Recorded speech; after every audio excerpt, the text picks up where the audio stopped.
America అధ్యక్షుడు Donald Trump మరోసారి ఇరాన్పై తీవ్ర స్థాయిలో హెచ్చరికలు జారీ చేశారు. ఇది మీకు చివరి అవకాశం, వెంటనే ఒప్పందంపై సంతకం చేయండి అంటూ ఇరాన్కు స్పష్టమైన సందేశం పంపారు. గత 5 నెలలుగా కొనసాగుతున్న ఉద్రిక్తతలకు ముగింపు పలకాలంటే ఎలాంటి ఆలస్యం లేకుండా సమగ్ర అణు ఒప్పందాన్ని అంగీకరించాలని ట్రంప్ డిమాండ్ చేశారు.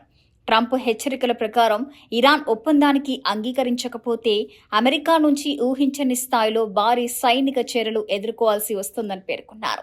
అమెరికా భద్రత, మిత్ర దేశాల రక్షణ విషయంలో ఎలాంటి రాజీ ఉండదని, అవసరమైతే అత్యంత కఠిన నిర్ణయాలు తీసుకునేందుకు వెనుకాడబోమని స్పష్టం చేశారు. ఇప్పటికే మధ్యప్రాచ్యంలో పరిస్థితులు ఉద్రిక్తంగా ఉన్నాయి. ఇజ్రాయెల్, ఇరాన్ మధ్య నెలకొన్న విభేదాలు, గాజా యుద్ధం, రెడ్ సీ ప్రాంతంలో భద్రత సమస్యలు ప్రపంచవ్యాప్తంగా ఆందోళన కలిగిస్తున్నాయి. ఈ తరుణంలో అమెరికా అధ్యక్షుడి తాజా వ్యాఖ్యలు పరిస్థితిని మరింత వేడెక్కించే అవకాశాలు కనిపిస్తున్నాయి. అమెరికా చాలా కాలంగా ఇరాన్ అణు కార్యక్రమంపై అభ్యంతరాలు వ్యక్తం చేస్తుంది.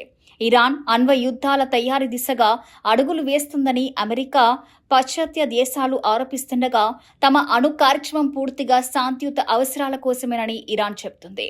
ఈ అంశంపైనే ఇరు దేశాల మధ్య ఎన్నో సంవత్సరాలుగా వివాదం కొనసాగుతుంది. ఇప్పుడు ట్రంప్ చేసిన లాస్ట్ ఛాన్స్ వ్యాఖ్యలు ప్రపంచ దేశాల దృష్టిని ఆకర్షిస్తున్నాయి.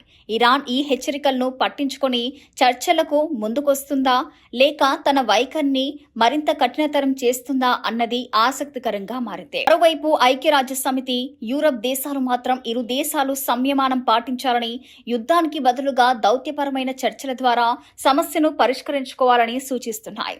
ఎందుకంటే అమెరికా, ఇరాన్ మధ్య ప్రత్యక్ష ఘర్షణ జరిగితే దాని ప్రభావం మధ్య ప్రాచ్యానికే పరిమితం కాకుండా ప్రపంచ ఆర్థిక వ్యవస్థ, చమురు ధరలు, అంతర్జాతీయ భద్రతపై కూడా తీవ్ర ప్రభావం చూపే అవకాశం ఉందని నిపుణులు హెచ్చరిస్తున్నారు. మొత్తంగా చూస్తే ట్రంప్ చేసిన తాజా హెచ్చరికలతో అమెరికా, ఇరాన్ సంబంధాలు మరోసారి కీలక మలుపు తిరిగాయి. ఇరాన్ తీసుకునే తదుపరి నిర్ణయం ప్రపంచ రాజకీయాల్లో కొత్త పరిణామాలకు దారితీస్తుందా, లేక దౌత్య చర్చలతో ఉద్రిక్తతలు తగ్గుతాయా అన్నది రాబోయే రోజుల్లో తేలనుందే. ప్రస్తుతం ప్రపంచవ్యాప్తంగా అందరి దృష్టి అమెరికా, ఇరాన్ పరిణామాలపైనే ఉంది.